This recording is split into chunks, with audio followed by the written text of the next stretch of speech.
Welcome everybody. My name is Brendan Livingstone. I'm the Marketing and Communications Manager for Equinox IT. Joining me today is Bill Ross, a Principal Consultant in our Architecture practice at Equinox IT. Bill is also a Certified Training Instructor, and he's going to present today on selecting the right architecture for mobile application development. If you have any questions as you go, if you could enter those in the question box that you'll see in the console that you have on the right hand side. We'll probably look to answer questions towards the end. We'll have a Q&A at the end. If you do have a microphone set up and you want to ask your questions in person, then you can use the little hand on your console on the left hand side. You can raise your hand during the Q&A and we can look to unmute your microphone and you can ask your question then. We are looking to finish by 2 p.m. so we'll get into it and I'll hand over to Bill to start presenting. Okay, thank you, Brendan. Right, we'll just launch into it. Okay, just a summary of what I'm going to cover in this webinar. Firstly, just looking at the mobile enterprise landscape, just an overview of the different enterprise mobile application product categories. Then we'll look at the why mobile application architecture is important and how by making the right decisions you can really gain some advantage for your enterprise. But if done badly, you could possibly cause your enterprise a bit of pain.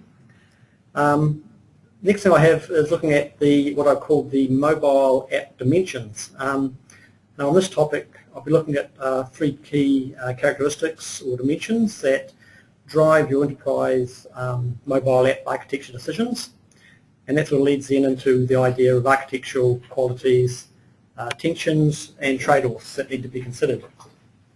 I'll dive in quite deep, look at the options in terms of what's available on the mobile client for the architectural options, and just look at the spectrum of options that are available.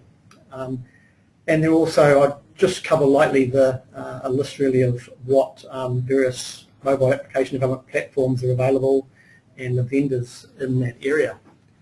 Okay, so first up, this really is what I've just called the mobile enterprise application landscape.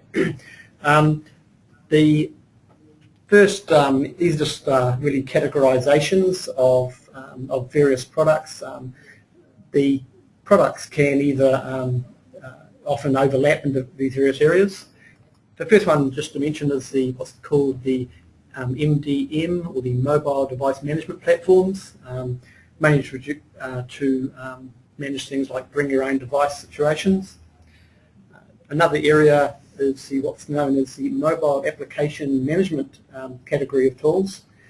These are systems to create and manage the distribution and release of mobile enterprise applications, normally through something like an enterprise app store. Often products in this area are a subset of the larger MDM product suites. The next one it's going to mention is the virtualization. In this situation, vendors are often extending their virtualization technologies to deliver desktop applications to mobile devices. Vendors in this category include people like VMware, Citrix and Framehawk. The other major area obviously is security. These are products to provide security through separation of personal and work spaces on bring your own devices. The specific vendors in this area include people like McAfee, Symantec and Fixmo. As I mentioned earlier, often products that are available out there will fall into more than one category, and often vendors will have suites of products that cover different parts. The main area though I really wanted to cover today is the mobile application development platforms.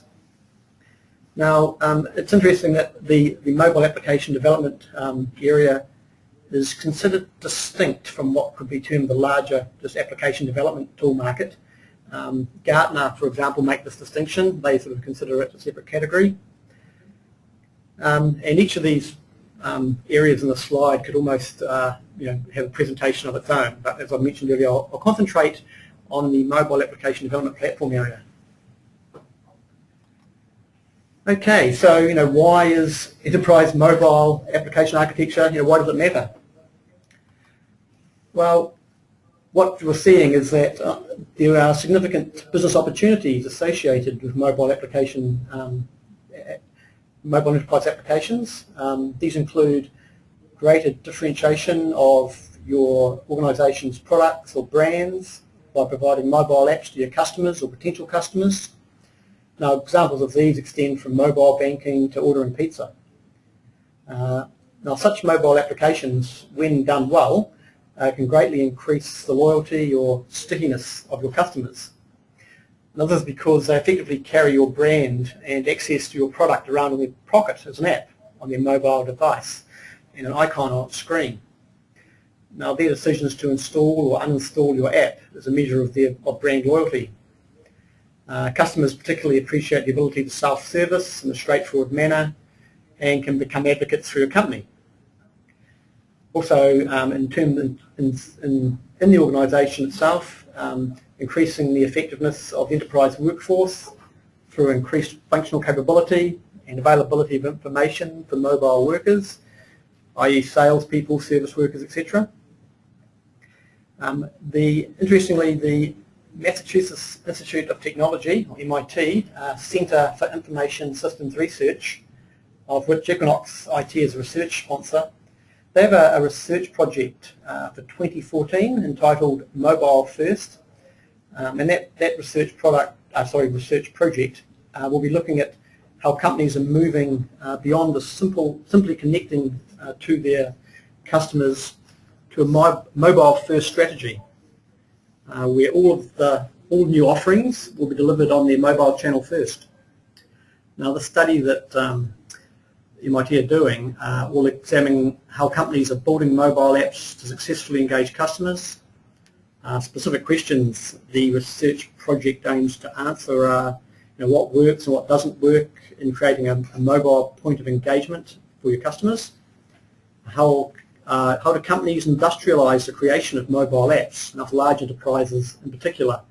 That becomes a major question. And also to identify what bottom line impacts are apparent from early experiences. Now, I'll certainly see the results of that study as they come out later in the year. Now, then there's the bring your own device phenomenon. Gartner predicts that 38% of companies plan to stop providing devices to workers by 2016, and they predict it will rise to 50% by 2017. So that's the good things you can get out of your mobile applications. However, on the negative side, there can be significant concerns if you don't get your mobile application architecture right.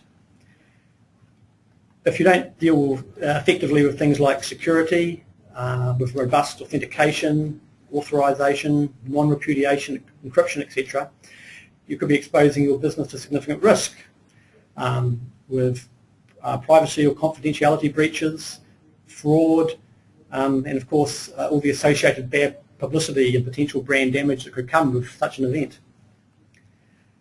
There's also the range of mobile platforms, iOS, Android, Windows, BlackBerry, etc. All the different device formats, phone, tablet, mini tablets, the different device capabilities, some of GPS, motion sensors, cameras, networking, storage, makes mobile application development very complex, and with more complexity comes greater development and support costs, especially if you make poor mobile development tool and product choices. Also, an application normally only has a very small window of opportunity to make an impression when they are provided to customers, normally within about 2 minutes of being installed. So providing a high quality app is a key need. If the app is hard to use, slow, crashes or buggy, unable to connect when required, or is insecure, or generally frustrating to use, it may be uninstalled or never used again by the customer. And worse still, he or she may share their bad experiences with friends and associates through social media.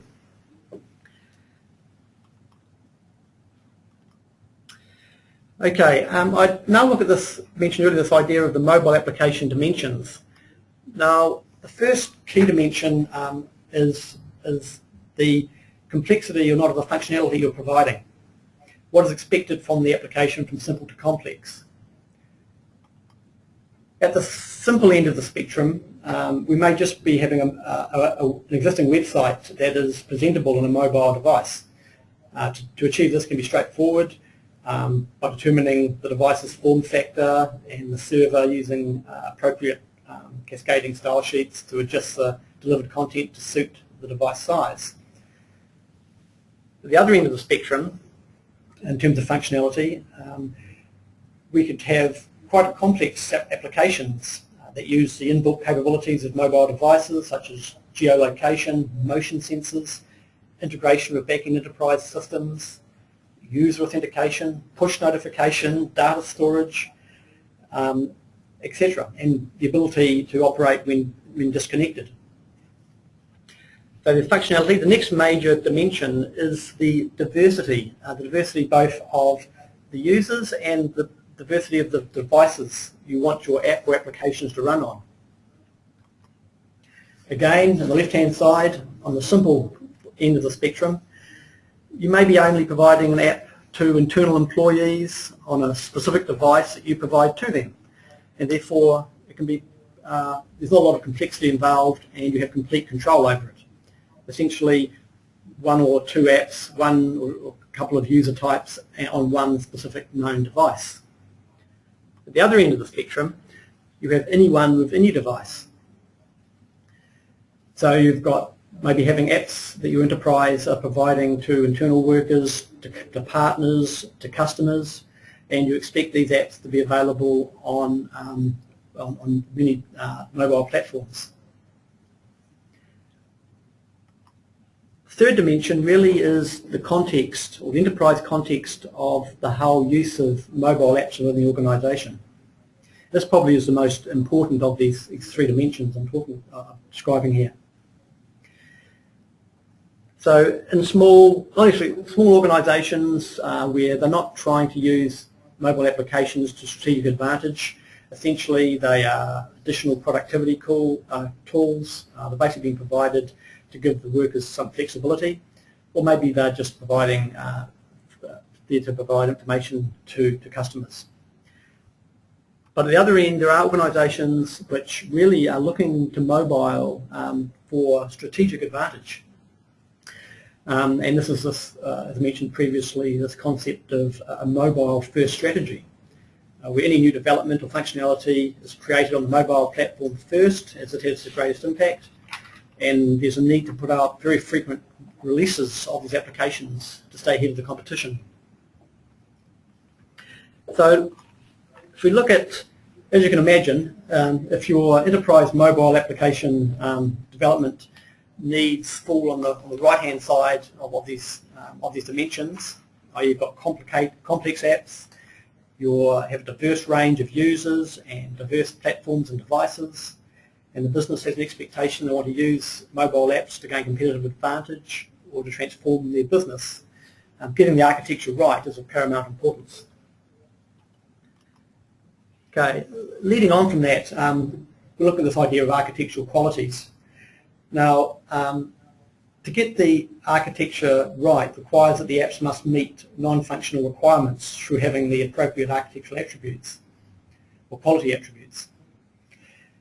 Of course, this idea of quality attributes is sort of not unique to mobile applications and have been identified and discussed in the software industry for many years. But we now have to ensure these qualities are realised in mobile applications.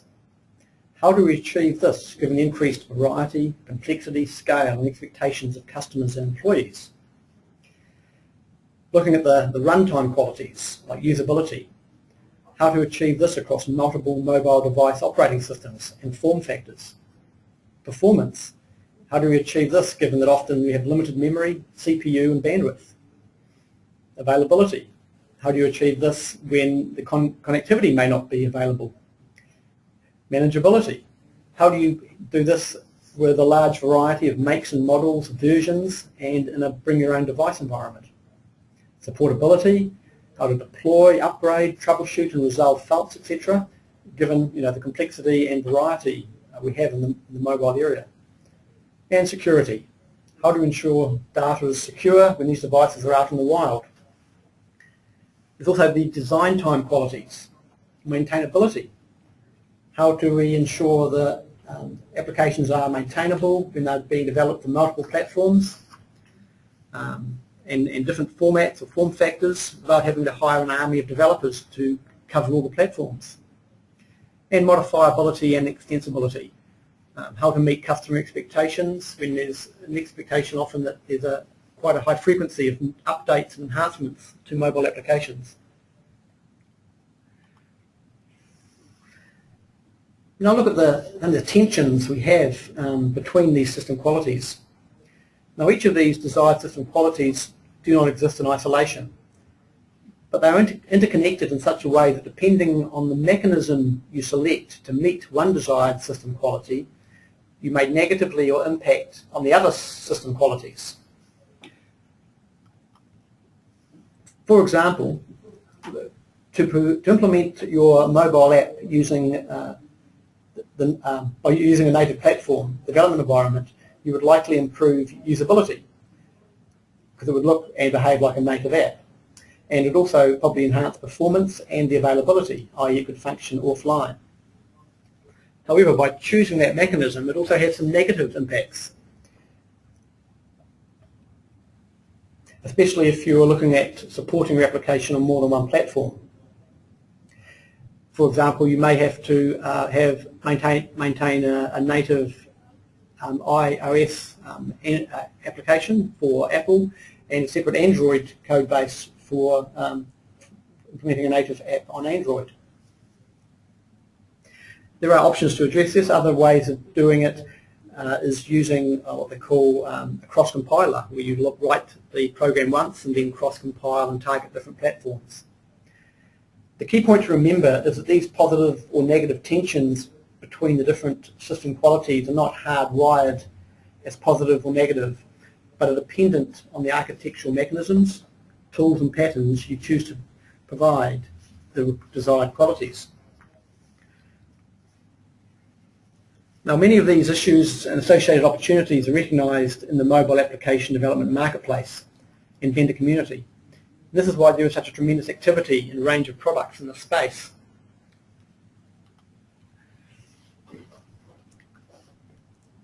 And I'll just look at some of the, going and looking at detail at the mobile device options in terms of architecture. When it comes to mobile application architecture and development, there are initially two basic choices. The idea of a web-based application that's running in the browser of the mobile device. This allows you to use existing web development skill sets that you may have in the organisation, those people who know HTML, cascading style sheets and JavaScript, etc. You're also just reusing your website infrastructure. You get platform portability by the fact that essentially it's running in a browser. You already have web development skills, and often web applications can be quicker to develop depending on what complexity is required. There's no need to deploy your app through an app store, but you are limited to what device functionality you can access on the device.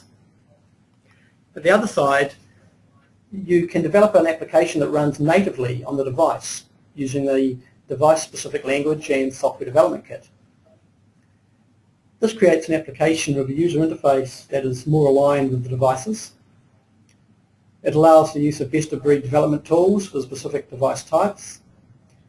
It provides access to all the features of the device, and integration of other native applications on the device. That is indicated by the client tier in the diagram. However, to target more than a single mobile platform, you need to either have separate device-specific development teams or possibly a cross-compiling tool. There's also a third major option that tries to provide the best of both worlds. Quick development using existing web skills with a native app look and feel and access to features on the device. This hybrid option involves the use of a mobile container or wrapper that is native to the device for the different platforms, but allows a single code base to run on the multiple mobile platforms. This obviously brings together ingredients, it brings another ingredient into the mix, which is the mobile container. And this approach, when this approach is taken, you will need to be very sure of the capabilities and longevity of your mobile container supplier or vendor. We'll just have a bit of more of an in-depth look at this middle option, the container, also known as a hybrid or a wrapper application. Essentially, it's a native application designed to display web content. It can be considered, sometimes people consider it a sort of frameless browser, is one way of describing it.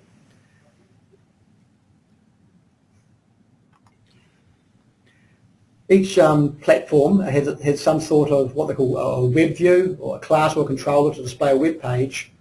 Like in iOS, it's the UI web view, in Android, and in the BlackBerry, this component is called the web view.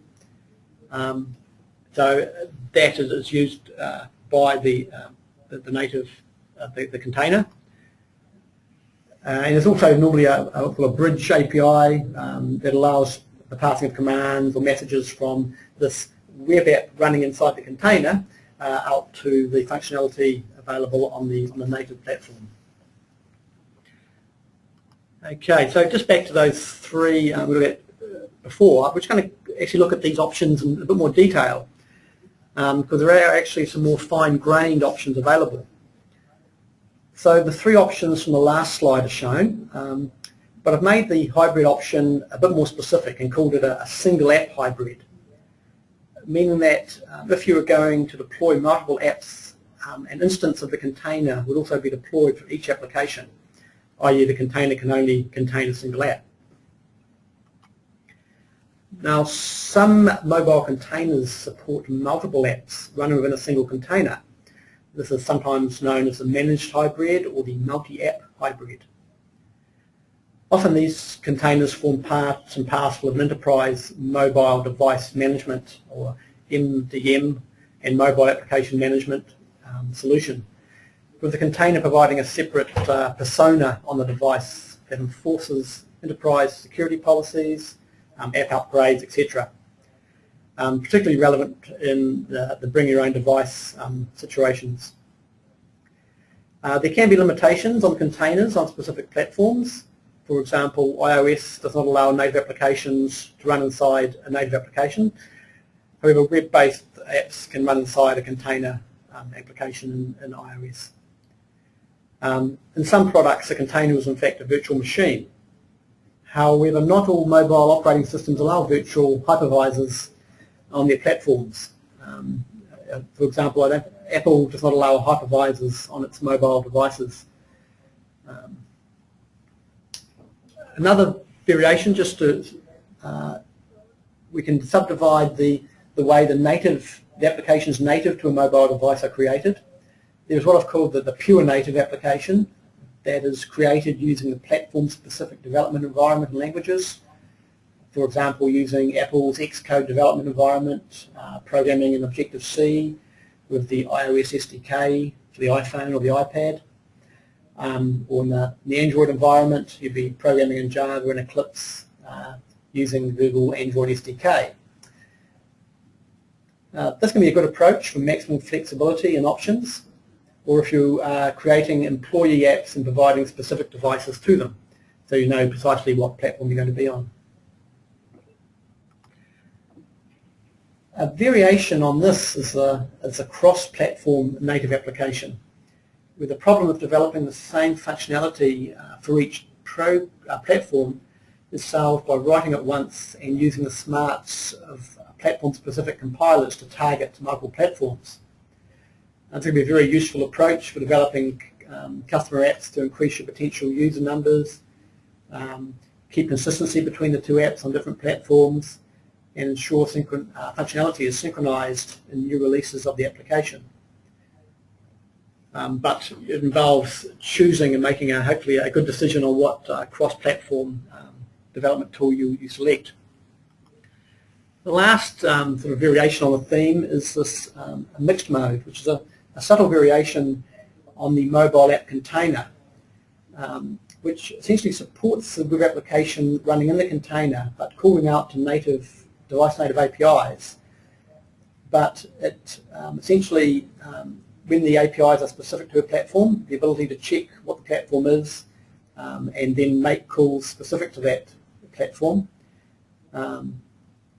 This will be useful when a container doesn't provide access to the device functionality, or the way it works on the device you want to change.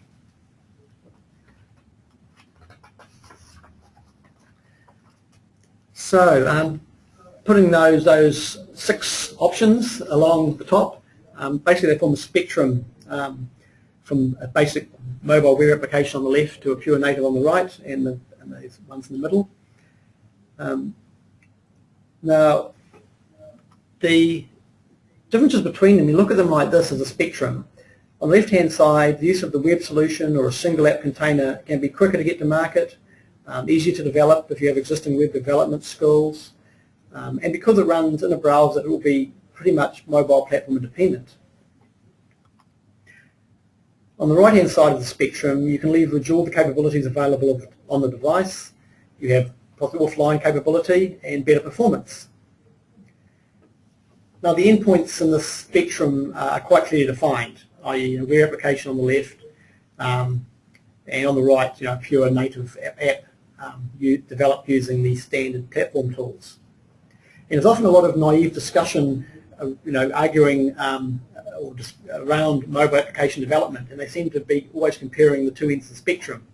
And real consideration needs to be given to these options that exist, in the middle, which is a lot of interesting innovation is occurring.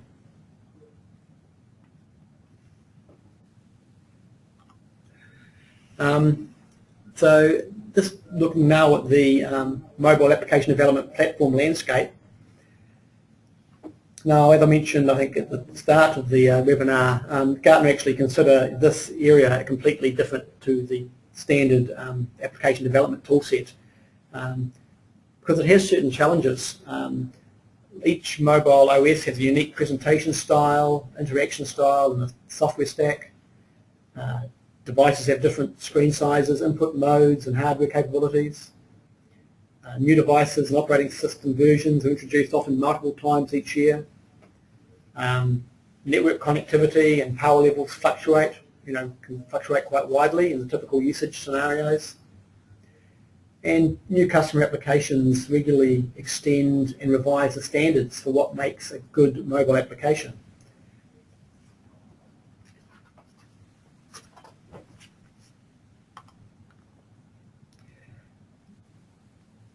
Now, looking at that spectrum I had up in a bit more detail, I've got these 4 points in the spectrum: mobile, web, the container or the wrapper, the cross-platform native, and the native. Just looking at the different development areas you'd have. For mobile web, these types of mobile apps can range from making the website mobile friendly through to sophisticated mobile web apps that use mobile specific JavaScript frameworks, and they could call RESTful or SOAP services in your organization to undertake transactions. The container wrapper, this approach undertakes to leverage existing web development skills to provide faster time to market. But by wrapping the web code in a platform-specific container, they're trying to make it possible to greater access to the native device capability, and possibly even some offline capability. The cross-platform native, or cross-compiling, these tools allow you to develop in a single language that you may be more familiar with than JavaScript, but through cross-compilation allowing creation of specific native apps from a single code base.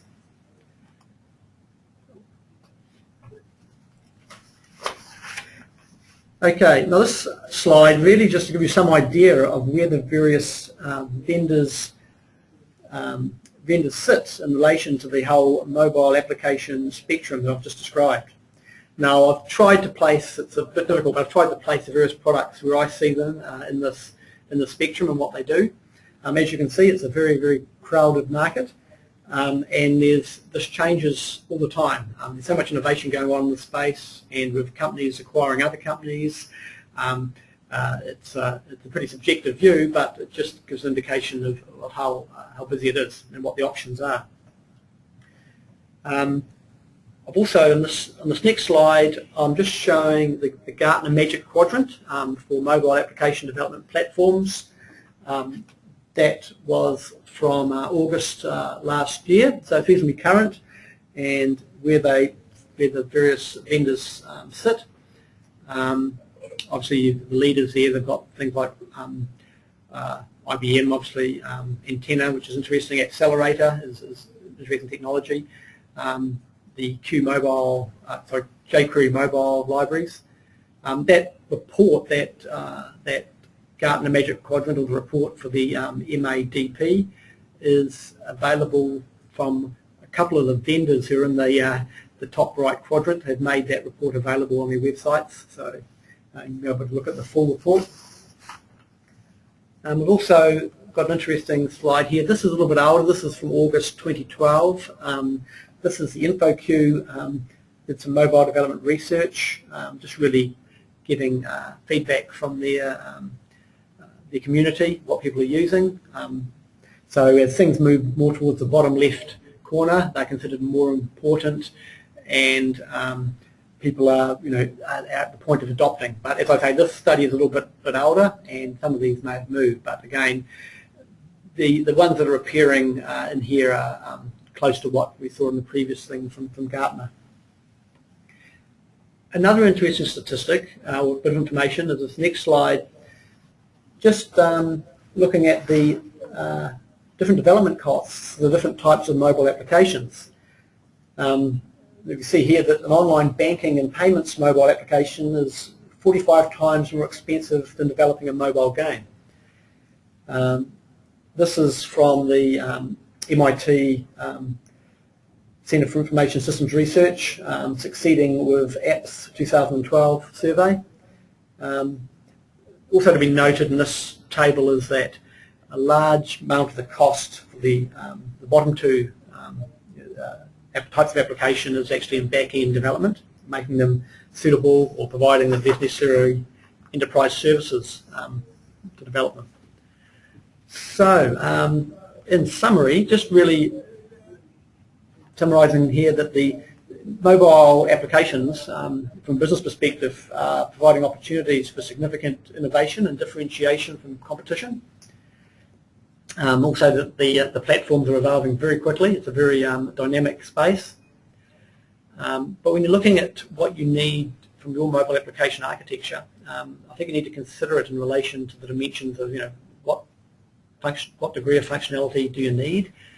Is it relatively straightforward, just providing information, or are you looking at transactional processing, making special use of device features, the diversity of users and the devices you hope to support, and generally in terms of enterprise context, does your organisation or enterprise have a mobile first strategy? Is it they see it as significant for competitive advantage or have an impact? And I think because it's so new and there's so much change and there's so many technologies involved, I would say skills availability would be the biggest consideration in developing mobile applications for the enterprise. Well, that's the end of my bit. I'll hand back to Brendan, and I think he's going to manage the Q&A. Yeah, thank you, Bill. Just a few notifications before we get into the Q&A. So the picture there is actually of Bill presenting, and really just to let you know that we've got a Solution Architecture Fundamentals training course, and we've got that running both in Wellington and Auckland on the 19th to 20th of March.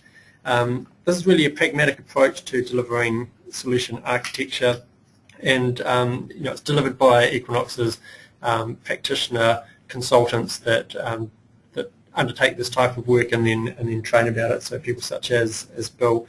You can find out more about this course and register at www.equinox.co.nz/SAF, which you'll see on the screen there. as you may be aware, we also deliver a number of other architecture training courses, and if you want to see the range of those courses and the schedule that we've got coming up, then that bottom URL, equinox.co.nz/arc-training.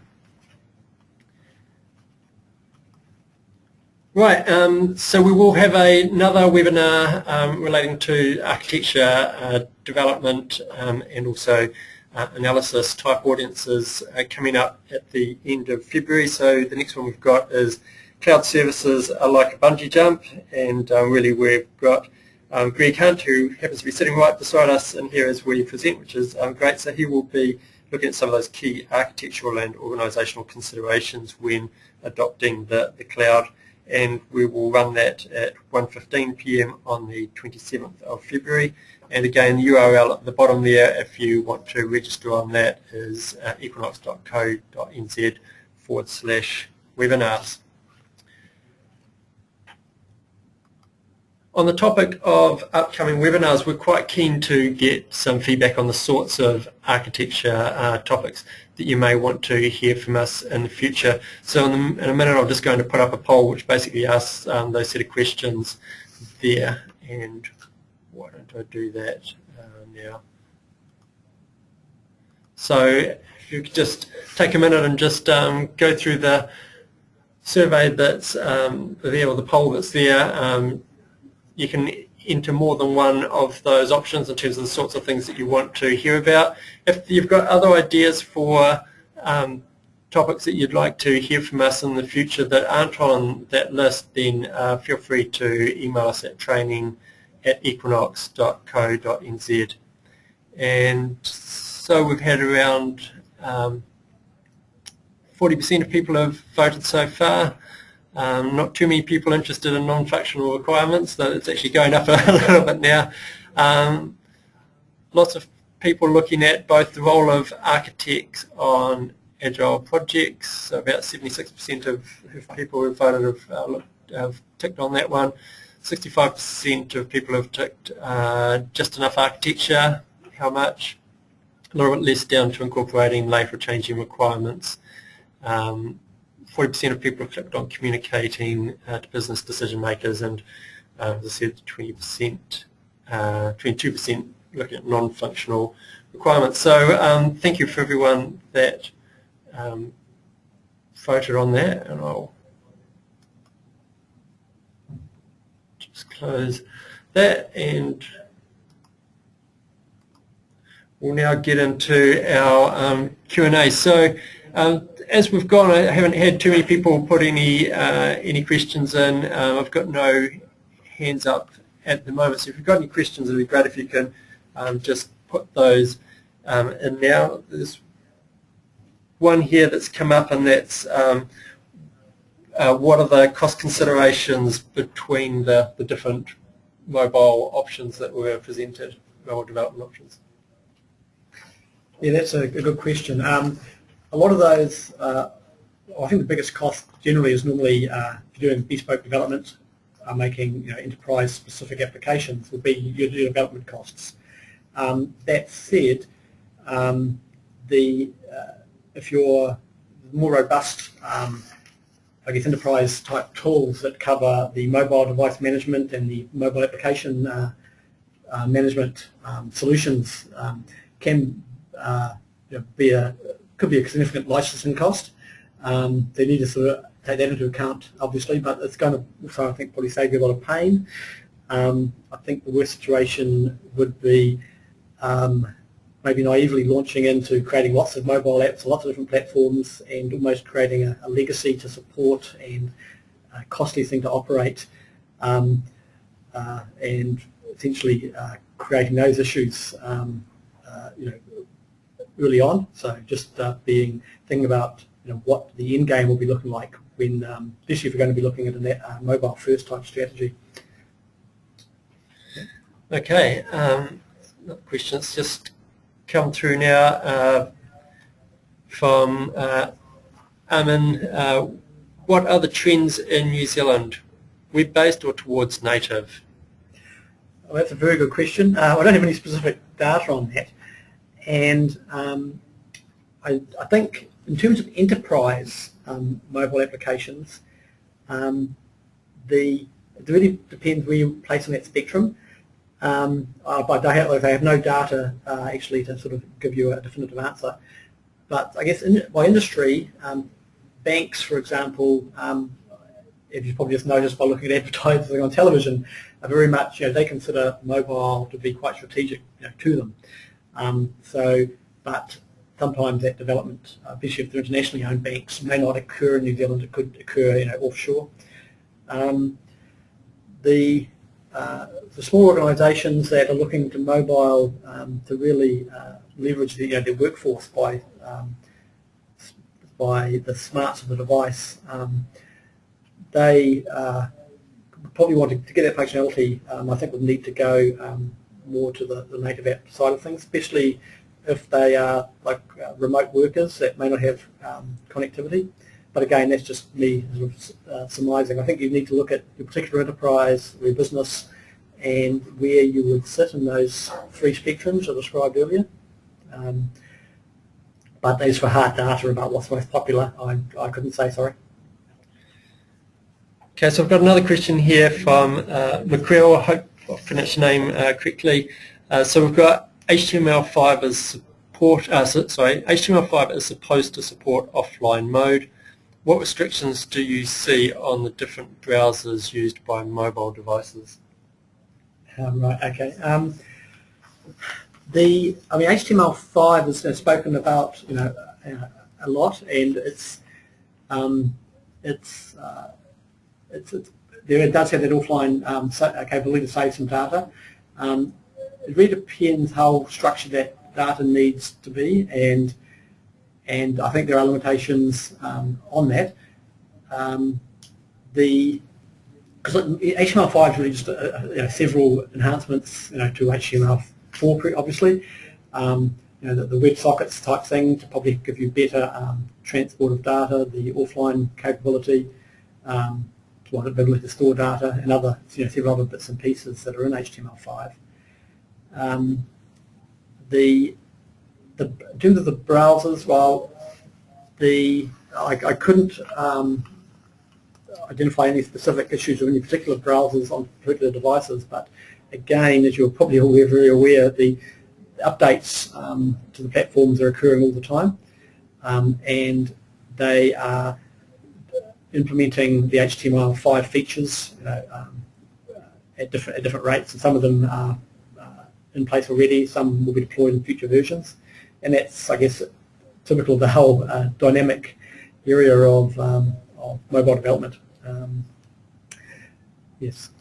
Okay. Right, and we've got one here. How easy to change a mobile web app to a mobile native app? A mobile web app to a mobile native app. It depends very much on which container technology you may be looking at. I'd say the only way to do that is by experimentation. Maybe looking at the PhoneGap type technology, Accelerator technology also. The key thing would, I think you'd have to try it and see. The issue with using the container or hybrid type approach to trying to, I guess, get the best of both worlds is you've got to choose a container vendor, and that was quite a strategic choice, and that brings another aspect into play in terms of your mobile application development, and you may be tied to that container vendor, so it would be a very critical choice. So I would say the best thing would probably be to evaluate, try a couple, and see what works best for you. The Gartner Magic Quadrant obviously identifies a few vendors that they consider to be doing well, ones that maybe considered first. But without knowing all the details of the app, the JavaScript libraries you're using, etc., it's just hard to say. I'd say experimentation would be the way to go. Okay, thank you for those questions. We're just hit 2 o'clock now, so we'll look to wrap up. Just to let you know that we are recording this webinar and we'll get a recorded version of it up, and we'll send a note out over the coming days or week or so, just to let people know where they can see that.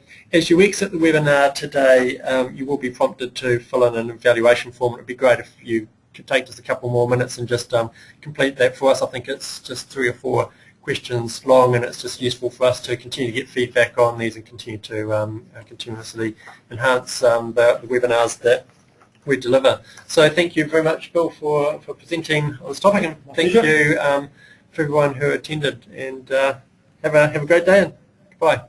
Bye.